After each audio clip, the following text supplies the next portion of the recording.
Okay, well, hello, everybody. I hope that you will post in the chat where you work, what level you teach, if you're a teacher or if you're an administrator, researcher, or a student, you let me know so that I have a sense of who's here, because that's very helpful to me to get that sense.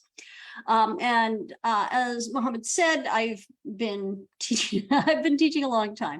And so I'm going to start sharing my screen with you and talking about gamification, which is an interesting topic that I've been working on for quite some time. So let me bring up what I want to bring up here and start to share. Hang on a sec as I bring it to the right size.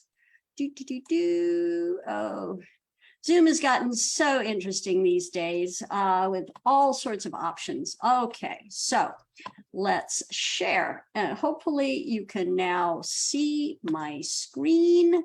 Gamification, thinking like a game designer. Can you see this? Okay. Yeah, it's clear, I see some heads nodding. This is good. All right. So again, thank you for being here, and thank you for posting in the chat the kinds of people that you're working with, because it is really useful for me to know who who your learners are and who you are a little bit. You'll see here a couple of links. I'll show them again at the end. You can find the resources from this talk at these links. And so you'll see them again at the end. As I asked before, please do say where you're from and who you teach and what you do, that sort of thing in the chat, so that I have a sense of who's here. If you're on Facebook, please post in the comments so that Mohammed can tell me who's here. Yeah, so, okay, very good. So people here are from Egypt, Uzbekistan, from South Africa. We have someone from South Africa here. Some people teach primary stages, some others teach teenagers and adults. And I can see someone also from Pakistan here. Different people from Egypt, different cities. Some people teach adults only, some others teach young learners. Okay, yeah, and we have another one from Turkey. Great. Hello. Yeah, so most of the people here are from Egypt. Yeah, as I would expect, so it sounds good. Well, thank you so much. And, if there are questions that come up, please feel free to post in the chat or wait till the end, because there will be time for questions at the end. Okay, this is the game plan for today. We're going to talk about thinking like a game designer, talk about what gamification is, some of the psychology behind it, and then a plan of action for gamifying your classroom. So to begin with, we're going to talk about what a game is, because by understanding a game, we'll have more ability to think like a game designer and therefore a gamification designer. So we're going to look at some examples and have you think about what makes it a game. We'll start with a definition. It's a system. It's got rules, challenge, feedback, interaction, fun, and often with an emotional response. When we talk about fun in games, you can see here, if you're seeing my screen, two examples. One is a chessboard and one is a bingo game. Because as game designer Jane McGonigal points out, you can have hard fun as well as fun like bingo. So chess is hard fun. It's still fun, but it's not, I'm not a serious bingo player. People who are serious talk about it being really hard, but for me, bingo is more fun than a serious game. Now, if it doesn't have rules, then it's play. It's not a game without rules. You have to have rules for it to be a game. So let's look at a couple of things that are games. And I'd like you to be thinking about, does it have rules, challenge, feedback, interaction, fun, and an emotional response? So let's look at a couple of things here. This is a classic hangman. This is from manythings.org. It's about clothes and clothing, so related to a learning objective. And you can see people are making guesses in this. What makes this a game? When we think about what a game is, we see here, there are rules in this. There are ways that you play. It's a challenge. You can guess wrong. There's feedback. You see if you get another little piece of the body or you get a correct answer. There is interaction. You can do interaction with the team in your classroom or interaction with the game itself. Most people find this fun, especially if they guess right, at least some of the time. And the emotional response comes from getting it right or getting it wrong. So this is a classic game. And so it's something that, that is very interesting. Okay, if we look at another example, this one is the classic hangman. It's another educational one because it's verb tenses. This is a classic Jeopardy game, excuse me. So this is Jeopardy. Do any of you play Jeopardy, either in your classes or elsewhere? This is a thing at eslgamesworld.com. You can create your own Jeopardy game too. It's something that's not difficult to create. If we think about Jeopardy now, with Jeopardy, if you know how this is played, what you get when you choose a number and it gives you an answer, and you need to create the question, which is why it makes it a great classroom tool for language teachers, because people are practicing question formation and they have to pay attention to the topic that's being discussed. So what makes this a game? If you think about what we talked about before, can you think about what you might do what happens to make this a game like before? If we look at what we had before, we have rules, challenge, feedback, interaction, fun, and an emotional response. Does this have the same thing? So if we look at what this is, we see once again, we've got rules, obviously. There is challenge, you're trying to get it right, feedback, interaction, fun, and an emotional response.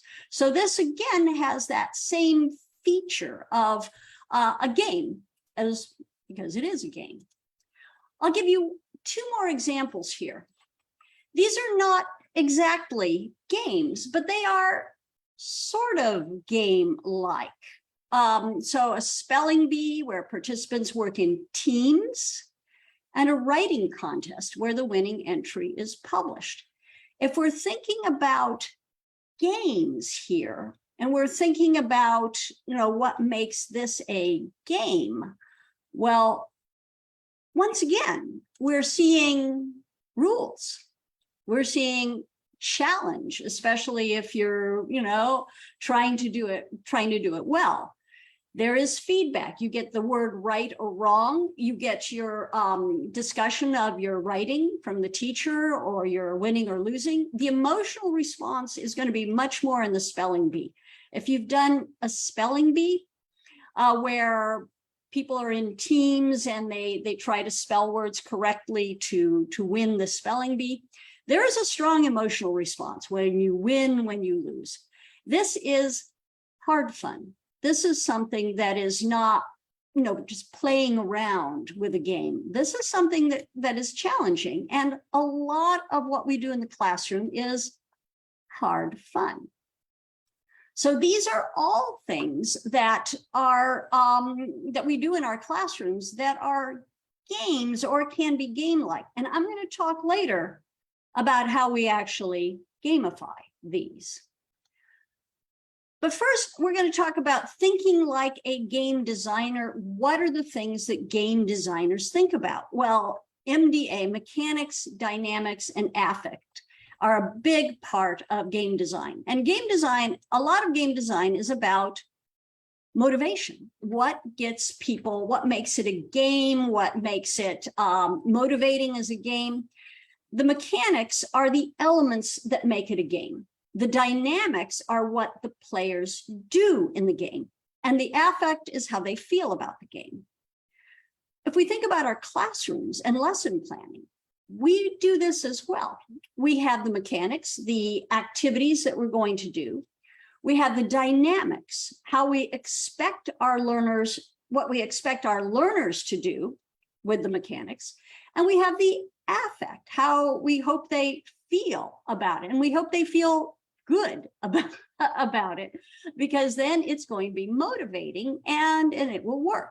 So this is the sort of thing that we are thinking about when we gamify, when we use a single game in a class, a long-term game for game-based learning, or gamifying. We're thinking about the mechanics, the dynamics, and the affect. So here we have an example of some very engaged learners. They are three young boys. They look like monks. They are staring intently at this computer screen. What I'd like you to do now is think about this level of engagement. When has that occurred in your classroom? Can you give me an example in the chat or in the comments about when you've had your students feeling this kind of engagement? Because engagement is what we're looking for. So please post in the chat when your students have been very engaged. Maybe playing a game in every class. Okay, but Fairuz, what do you do in your class then? What have they been engaged with? What are the things that have made them engaged? Okay, what things? A singing activity, a crossword activity? No. I want to know what the learners are doing, not what the teacher is doing. What are the learners doing when they are engaged? Competition, that can be engaging for many people. Competition isn't engaging for everybody, though. And this is something that I'll talk about with, with gamification as well. Group work can be very engaging. I mean, these three boys are working together. So these are things that are very engaging. Role play is engaging, so that there are a variety of things that can be engaging. And it doesn't have to be on the computer to be engaging. Okay, so sometimes online games, a variety of things can be engaging. Kahoot is extremely engaging. So if it's done right, it's very engaging. I'm going to talk a little bit about doing it right too, because you can do it in such a way that some people are very engaged and other people are left behind. And that's not what we want to do. We want all of our learners to be very engaged. Let's now shift into gamification. We've been talking about games because it's important to understand games in order to understand gamification. Well, it's not playing games. Gamification is not adding games to your classroom. That's playing games in the class. That's great. A lot of us play games in the classroom and it's wonderful. But instead, it's adding elements of games and gaming to regular activities that we don't think of as games. It got picked up first in business because businesses wanted people to be motivated to shop. It then moved into training to teach people how to do things like finding things in a warehouse. And now it's in education. But let's look a little more deeply at this. Gamification uses points, badges, and levels. The PBL of gamification is sort of one of the bases of gamification. And we see it all around us. If you've ever shopped at a place that gives you points for shopping, or stars, perhaps, that what you get is, the motivation to shop and keep coming back. So they give you points, not just because you showed up once. Businesses gives you points so that you come back. It is indeed for rewards. It's a type of rewards. You can have virtual rewards like points or stars at a certain coffee shop. You can also have physical rewards. This is an example of a luggage tag from United Airlines. If you fly enough miles on United Airlines, they send you this beautiful luggage tag that shows your gold status. As you can see, I don't use this luggage tag, but they do it because then you can not only have this achievement, but you can show other people the achievement, because that's part of it too, showing other people that you've had this achievement. And it's not just airlines and Starbucks. Instead, this is also something that I don't know if you're familiar with My TESOL, the discussion board from TESOL International Association.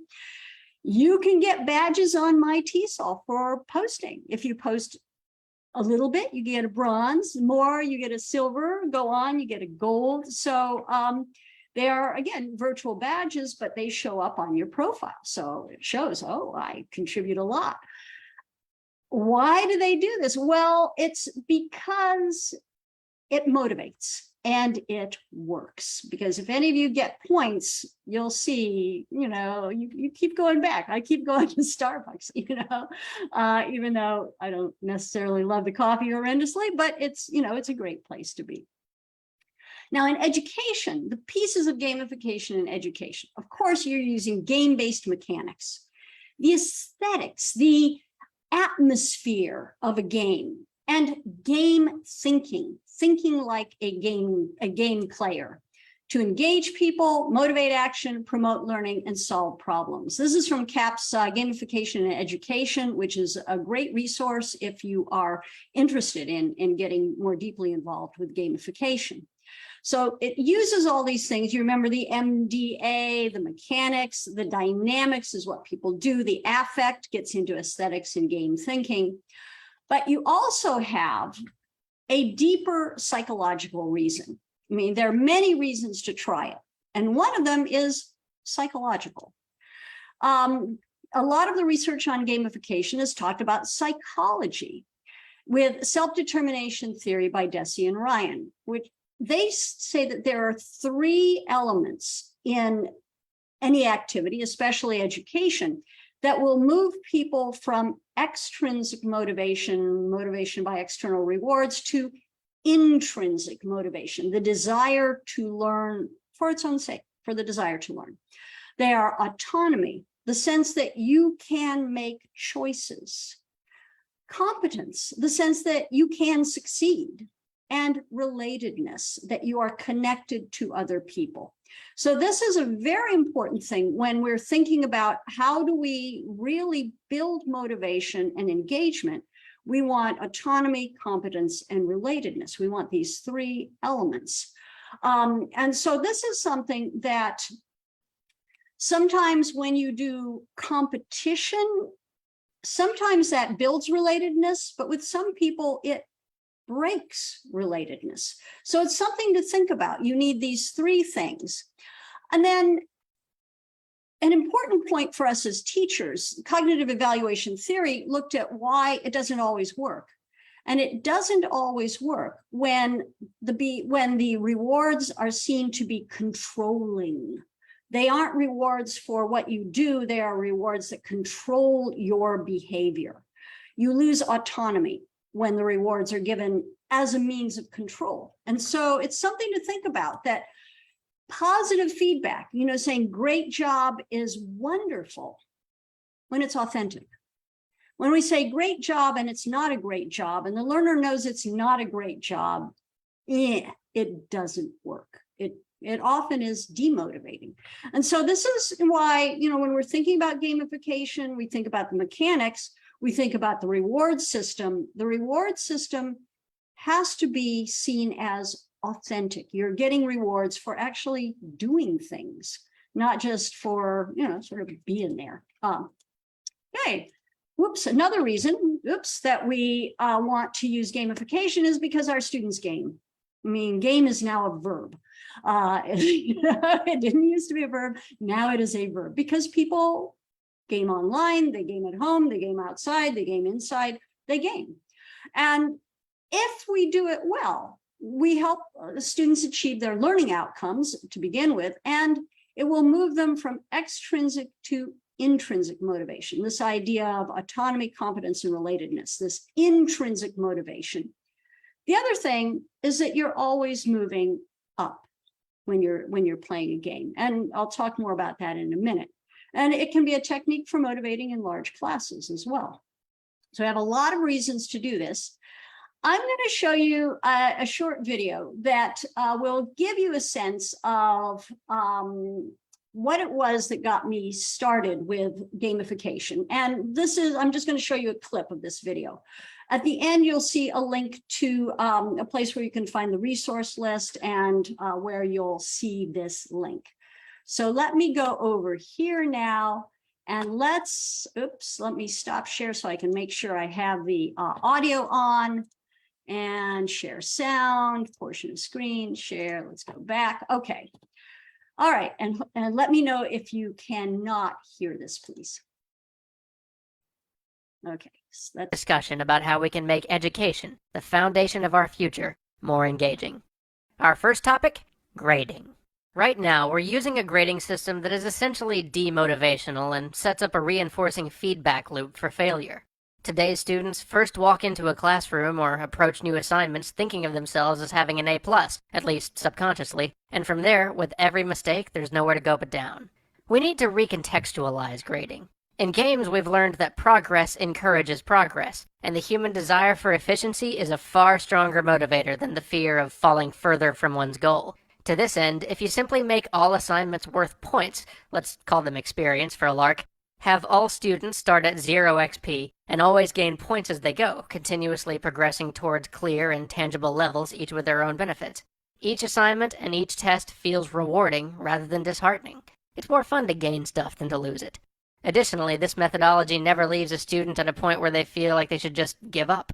The best part is that you don't even have to change anything about the way you already grade the class to do this. You'd still have the same total number of possible points the class was worth, and you divide them in the same manner that we normally divvy up letter grades. All you're doing is counting upwards instead of down, and corresponding the letter grades to levels as you go. Lee Sheldon did a basic version of this for his class at Indiana University, and found it to be highly effective. The only thing I felt that he could have done more was to give the kids skills as they leveled. Without them, the different grading was just an arbitrary reward system that didn't provide real value to the students and didn't highlight the inherent value of education. If you were instead to give students pickable powers every level and set up class-wide achievements, you could teach lessons within the game system itself. Say you set up class-wide achievements, such as, if one student gets 25,000 experience, the whole class gets a free bonus 100 XP. Or, say, 5 students get to 15,000 experience, the whole class gets bonus points. Or maybe a field trip or something, whatever you prefer. With this sort of reward system, you encourage the whole class to be rooting for one another, and you encourage the best students to help out their classmates. You encourage your students to function with camaraderie and as a team. The best kids can't get the maximum possible score unless they help their peers pull up their grades. And at the same time, the kids who are struggling, rather than resenting their classmates who are doing well, are cheering them on because other kids succeeding is going to help their own grade. Next, let's talk about agency. One of the biggest hurdles to overcome. Okay, we're going to stop this here and go back. But as you can see, there are some real benefits to going this route. For me, I've got and probably you as well. There are always a few students in the class who are, I think of as superstars. They always do well. They always get the great grades. They're always fine. I try to challenge them and keep them motivated, but I don't worry about them because, they're great. They're always going to do well. The people that I worry about are the learners who would like to do well, but maybe get demotivated by grades that, as you saw before, that they kept going down in grades. They don't really have a sense of progress. And in this case, having something that lets them see progress moving up works better. And so that it brings the whole class into a sense of I can succeed, not just the superstars. And this is fundamental to gamifying, that everyone starts at 0 with every quiz, every test, everything that you do, every assignment, the learners go up so that you are always increasing.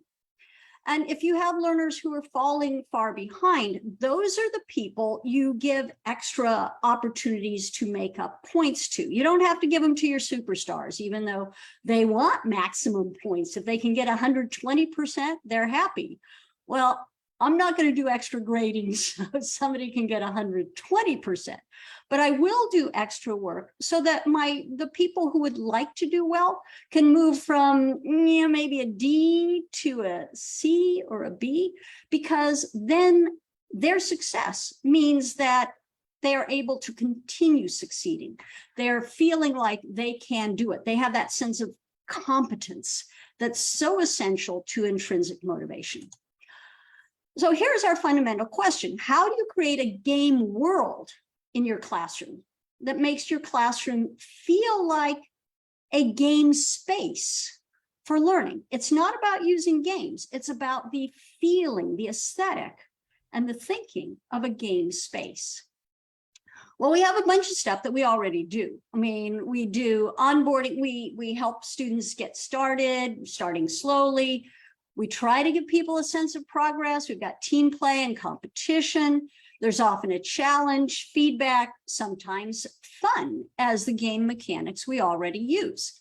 The thing is, we don't use the game terms for what we do, but we could. And so what I'd like you to do now is look at the game mechanics on the left. Party or team, player versus player, onboarding, quest, badges, game constraints, and experience points. And the teaching terms on the right: group work, large project, grading, competition, activating schema, stars, class rules, and match them.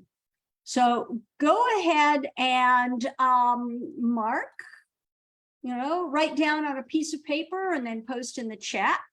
For example, number 1, party or team is group work. So instead of saying, let's do some group work, they said, okay, let's join your party and move forward, so that we're using game words. So go ahead and see what you think they are. So different people, please let other people answer. Ferouz, I'm talking to you. Let other people answer, not just you. Okay, and Mo, you let other people answer too, so that we can have more people answering what it is. Yes, great, Fatima. We're seeing more people answering. This is what we want. Okay, and what else do we see? Okay, Jamal Chan. Okay, very good. Okay, we're seeing a few. All right, let's look at these and see how you did. One is A, as I mentioned before, player versus player is competition. So again, in your classroom, you talk about, we're going to move into player versus player. You don't have to do player versus player. You can also do party or team. You can do group work. Okay. Onboarding, activating schema, where we start off slow, we get people ready to learn. This is onboarding. So, you're going to start onboarding today for our new unit. A quest is a large project. So you don't have to say, oh, okay, we're going to do a large project. You're going to do a quest, because that is so much more fun than a project. Badges, as I mentioned before, badges can be virtual or physical. They are rewards, so that you see them as rewards. But they need to be rewards for authentic achievement, not just rewards because you feel like giving a reward. Game constraints, games have rules, so do our classes. So you have your game constraints, you have your class rules. And as I mentioned before, experience points, XPs, are kind of grading. But remember that grades go down and experience points go up. So it makes it very, very different. And I'm going to talk later too about different kinds of points that you can give. So this is, you can start just by renaming what you do to give more of a game feeling, a game aesthetic in your class. The next mechanic I'm going to talk about is progression, because when you have, say, the weekly spelling test score, you see it's, 12, 16, 13, 19, then down to 11. There's no sense of progress. I mean, it's like, okay, I'm doing these tests, it's up and down, But if instead you had something that showed total correct over time, you notice the red bar just moves steadily up. This is great because now we have something that is clearly increasing. Even if you're not doing well on an individual test, your scores will go up over time. Okay, please mute. Okay, so Mo, can you mute people, please? Thank you. Okay, so we see progress over time, when you do it this way. And this is another reason why points can be very useful, because there's a clear sense of progress here, where in the previous, there's no progress. This has progress, so it's a great mechanic to use. We have a few more mechanics I'll talk about: team play, countdown, achievement, and points. So here is a typical grammar activity. We're going to look at where are the adjectives. Okay, we got some adjectives. Fine. Okay. However, you could gamify that activity. So instead of just choosing the adjectives in it, you can have your team work to find the different kinds of adverbs, adjectives, verbs, or nouns. You're working as a team. And as a team, it's very different from an individual activity. It's a challenge, not an assignment, it's a challenge. They will get experience points with the number correct. And there might be a countdown. Countdown is a time limit. So if you have a time limit, then it's a really good way to go. If you do have a time limit, teamwork is a great way to go, because if you have a time limit, your superstars will be, oh, I'm bored, I'm done.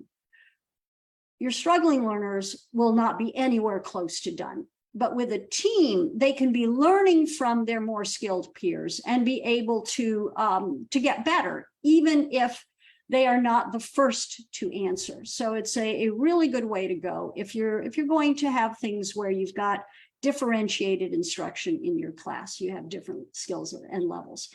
And if they do it right, they get achievement, another game mechanic. So that's, one set of things. And we're back to Hangman again. And if we gamify this, part of it is talking about it. It's a challenge. They'll work in teams for this. They'll get experience points for, getting them right. There might be a countdown, and they can add up the points if you do it regularly to show progress. If we're doing Jeopardy, similarly with Jeopardy, you're going to do game words to describe what they're doing. You're getting points. There might be a countdown. And again, working in teams brings everybody along, especially if you say you can't have the same person answer every time. But you're getting that game feel. They're working together, as in the video. You're trying to work together in order to achieve the points. Now, that activity had, points. But, we also use badges, points, badges, and levels. These are some sample badges that you can do with online tools, but points don't have to be about tests and quizzes.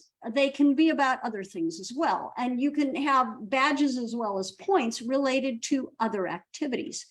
I'll talk later about how I did it in my own classes, but I had experience points for assignments and homework and all of that. And then collaboration points for working together, for responding to other people, for group work, because I wanted both. I wanted people to do not only the superstars doing their superstar stuff, but I wanted the people who are more community oriented to feel that they too were succeeding. Interestingly enough, it was different people who did well on the two scales. The people who are more collaborative were not the superstars in general, but but it's very interesting. The Sunshine was a collaboration badge. Expert and planner were experience points badges. Okay, let me talk about another couple of game mechanics. Very, very important. We often have ownership in our classes. We don't always have epic meaning, and epic meaning is really important in gaming. I mean, if you're playing games, you've got to save the world, you got to defeat the zombies, you want to rescue your friends, you know, all of those things. This is a major achievement. And in games, you don't just call it a big achievement, you call it epic. Again, game words. I mean, this is an epic achievement. Now, in our classrooms, we're not going to defeat the zombies, but we can do things that are epic in feeling. I mean, here's a picture of a young man interviewing his grandmother, maybe to write her life story. Without his action, her life story would not be recorded. This is epic. It's something that goes beyond the classroom. This is not just turn to page 23. This is way beyond that, into something that is truly meaningful and meaningful beyond the classroom. And that makes it epic. Another one, we're going to add community collaboration. So community collaboration is a kind of teamwork.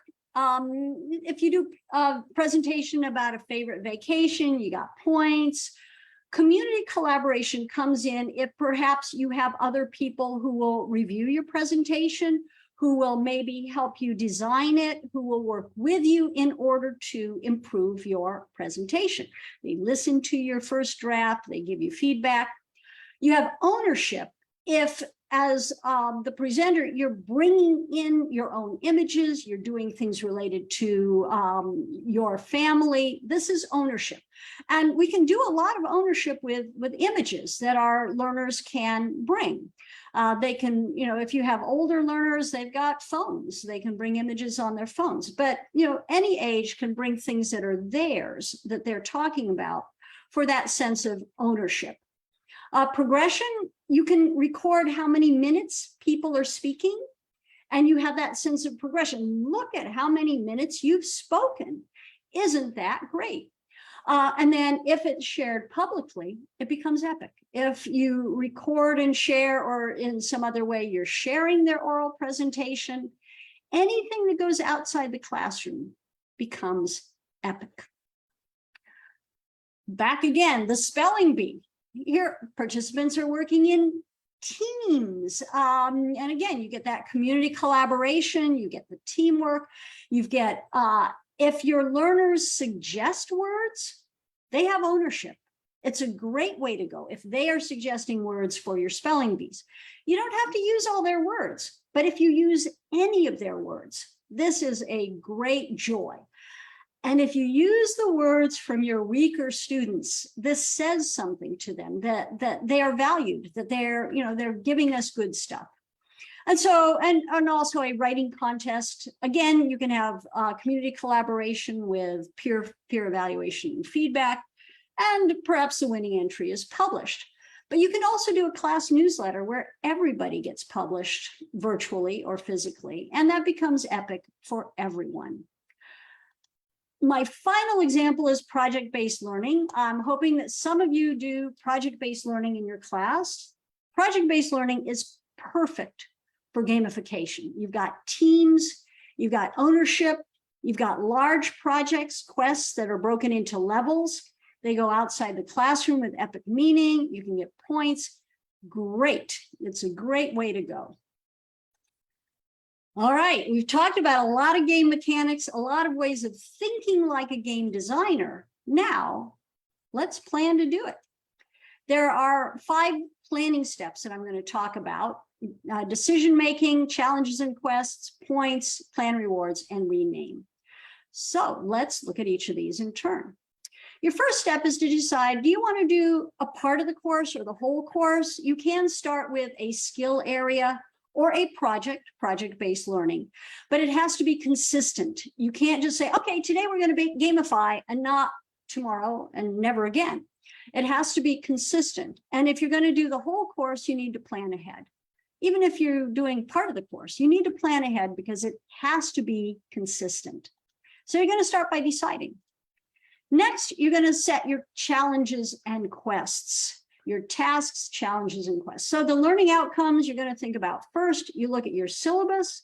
Your minor tasks are going to be tasks or challenges. The major task is a quest. You're going to try to incorporate epic meaning. And if you can do project-based learning, this is a great choice because you can easily turn project-based learning into a gamified activity. Your next step, sadly, folks, as language teachers, we don't necessarily want to calculate, but we do need to calculate. You look at your syllabus, you look at your challenges and quests, and you assign points. Things that are larger get more points. Things that are more critical get more points. Things that are less critical get less points. And again, you don't have to just give points for classroom activities. You can also do behavioral points. And with young learners, this might be especially useful to do behavioral points for collaboration and other kinds of behavior. I did it with 2 scales. I'm going to show you in a second, but more than 2 is excessive. So 1 or 2 scales is sufficient. So in my master's class in computer-assisted language learning, for example, I had experience points for posting in online discussions and collaboration points for responding. There were tasks where they could get collaboration points on tasks. If they did group work, they get XPs on tasks, collaboration points for group work. And then quests. I realized the first time I did this that people could actually get enough points and not do the quests. So I had to change it to say, okay, you must do the quests in order to pass. So the research quest got 40 XPs and 30 CPs for peer commenting. And the overview quest, where they talked about what they learned, was 50 XPs. So you have different things. As you can see, I didn't use high values, but I use round numbers, which made it way easier to calculate. So you figure it out. You look at your syllabus and you just go through your syllabus and you calculate it out. Your next step is to plan the rewards. What are you going to do? Remember, rewards need to be meaningful.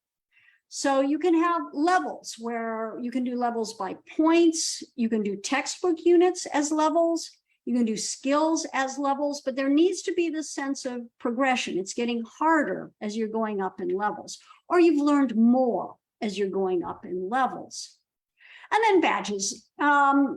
You see 2 kinds of badges here. One is the ones that I made on the computer, but really fun was having the players in my class create badges. And so the Sunshine badge and the assistant badge are a CP and an XP badge that one of the people in my class created. And it was very fun because then the rest of the class was excited because they're using her badges. So it was a very nice thing to do. Remember, they need to be meaningful. You don't give a badge just for, okay, we get a badge today. No, I mean, you can get points as a free lunch, but you don't get a badge unless you've achieved something.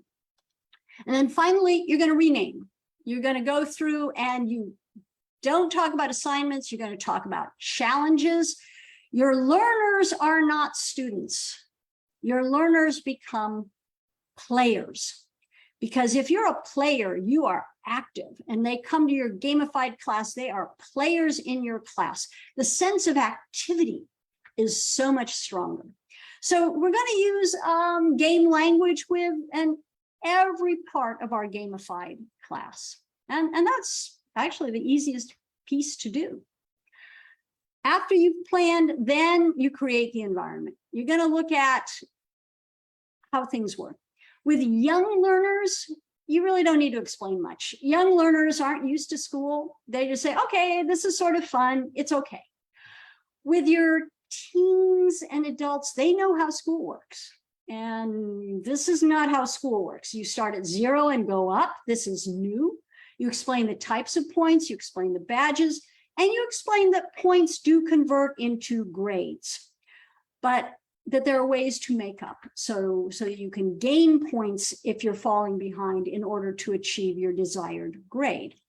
Your superstars are not happy unless they can see that the points will turn into grades, and that, but everybody else is very happy, is happy with points and that sense of improving. And then you're going to use game language throughout, and you're going to emphasize ownership, that you're adding your own pieces to this. You are part of this. You are players in this. You aren't tools. You aren't just recipients. You are actively playing as part of this gamified class. So, and very importantly, you need to be systematic. You don't gamify today and not tomorrow. I mean, you're going to set things up so that it is consistent. It's how you're setting it to work consistently that makes it that game feel, the game space in your classroom. It's not using games. It's turning your classroom into a gaming space, a game feel with the game affect for your players. Finally, I mean, teachers are key to this. We decide the learning objectives, or sometimes they are decided for you. We decide, though, what things are going to work best to achieve the learning objectives. What are the activities? What are they going to be worth? What might be a level? What might be a badge? We want to motivate our weaker students as well as our stronger ones, and provide support, including do-overs as needed. You don't die in a computer game, you get more lives. Do-overs as needed so that your weaker students can keep gaining points and catch up. And then we encourage collaboration more than competition. I mean, sure, you can compete, but when you compete, look closely at your class.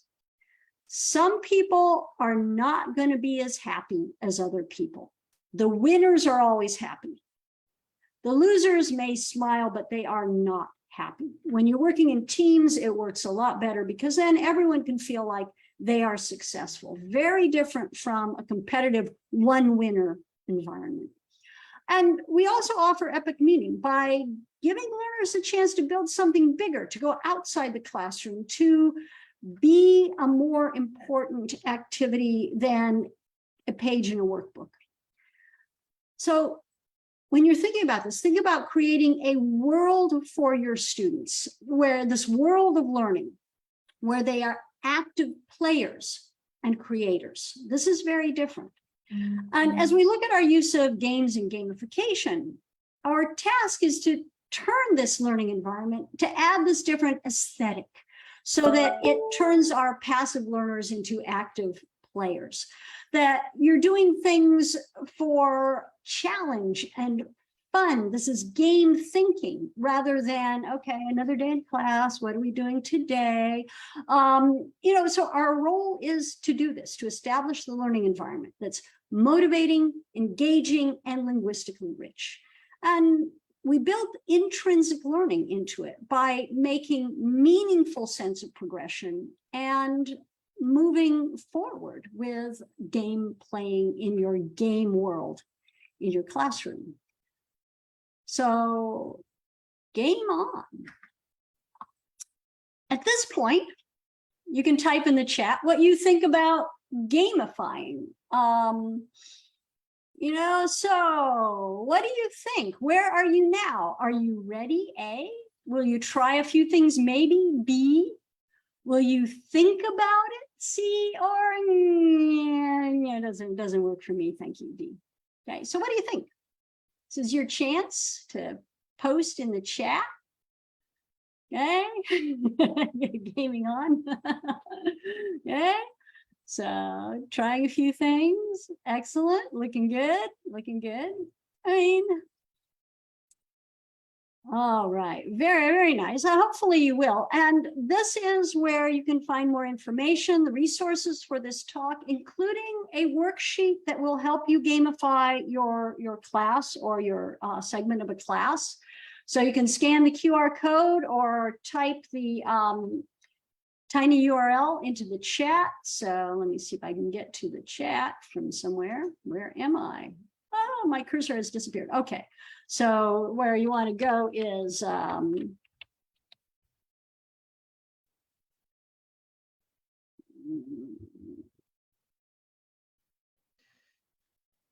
A wonderful session. Okay, so that should be the link in the chat.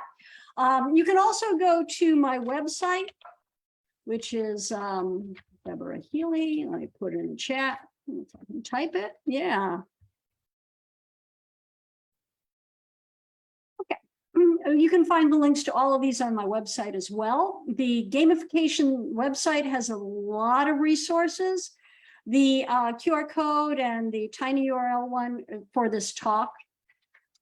So feel free to go. You also have my email if you have further questions about it. And now is your chance. If you have questions, feel free to type in the chat.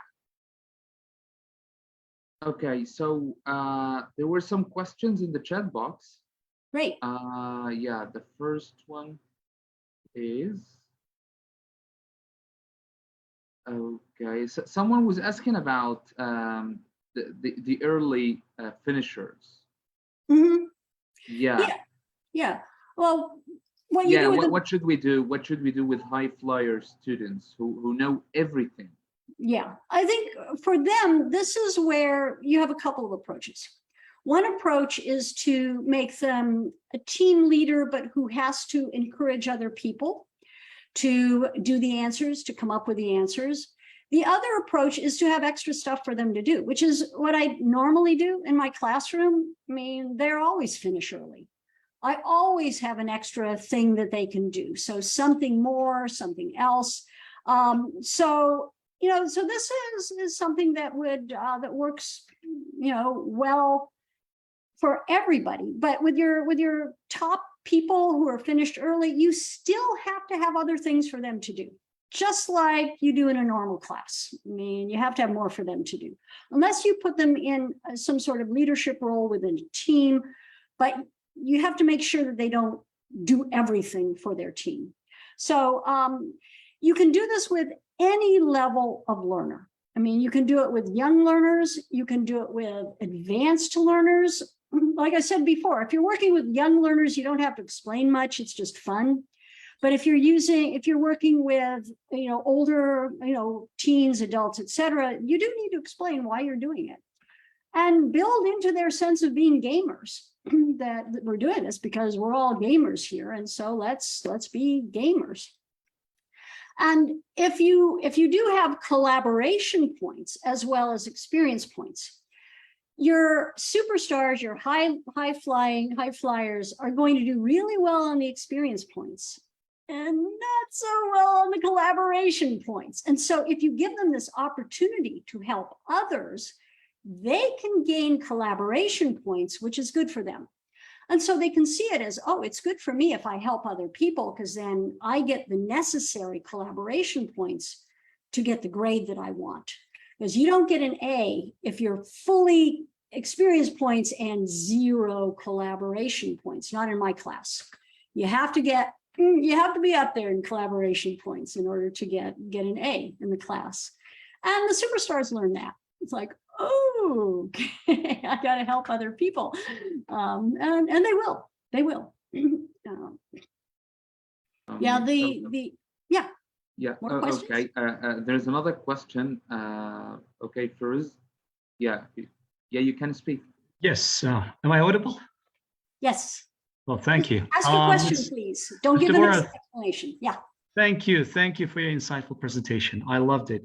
My question is how to get over this sense of losing during the gamification, because I oftentimes tend to use different kind of gamified activities, but at the end of the day, one team wins and they're so happy and euphoric, but it is a challenge for me to get back the other losing team onto the same page towards the end of the class. So yeah, I had to face the challenge very, very often. Mm-hmm. I think that's a really good question. And that's where, as a teacher, whether you're gamified or not, you're rethinking your teams all the time. You want to rethink the team so that one team doesn't always win. And you can also give points, you get more points for winning, but you still get points even if you don't win. It's like in Kahoot, you get, points for more points for winning, but some points if even if you don't win. So I think that that's how you do it. But also as a teacher, you are always thinking about how do you reform the teams so that everybody has a chance of winning. And again, why I liked the collaboration points as well as the experience points, because then when people collaborated, they did better. They got collaboration points. And if it's pure competition and only the best people get points, this is demotivating. This is not a good approach to take, because then you have people at the bottom who are the weakest students, who are already feeling left behind, who are left further behind. So you need to set up your class so that they can actually show success. Or you have things where they're coming up with the words, where, or they're coming up with part of the activity, so that they can feel that sense of ownership and success when you use some of their material in your classroom activities. So it's something that we have to do as teachers anyway, gamified or not. We have to think about how do we keep our weaker students feeling successful so that they will keep trying. Otherwise you have students who show up in class and sit there. They've I given have one up. more question, if time permits, and if you don't mind. Go for it. What do you think? Could there be any disadvantage of gamifying entire education system? If it's done badly, and I don't trust government officials, the same people who brought us, we're going to start teaching English in grade 2 with no teacher preparation, to suddenly say, let's gamify education. I mean, it has to be done well. If it's not done well, it doesn't work. Or it doesn't work well. It works for the superstars because everything works for the superstars and not for anybody else. So I think that, it has to be something that's done carefully, done well, done with a thought to real rewards. That real achievements for rewards. And then it's a good way to go. So it looks like we have another question. Yeah, there's a question from Facebook. Okay.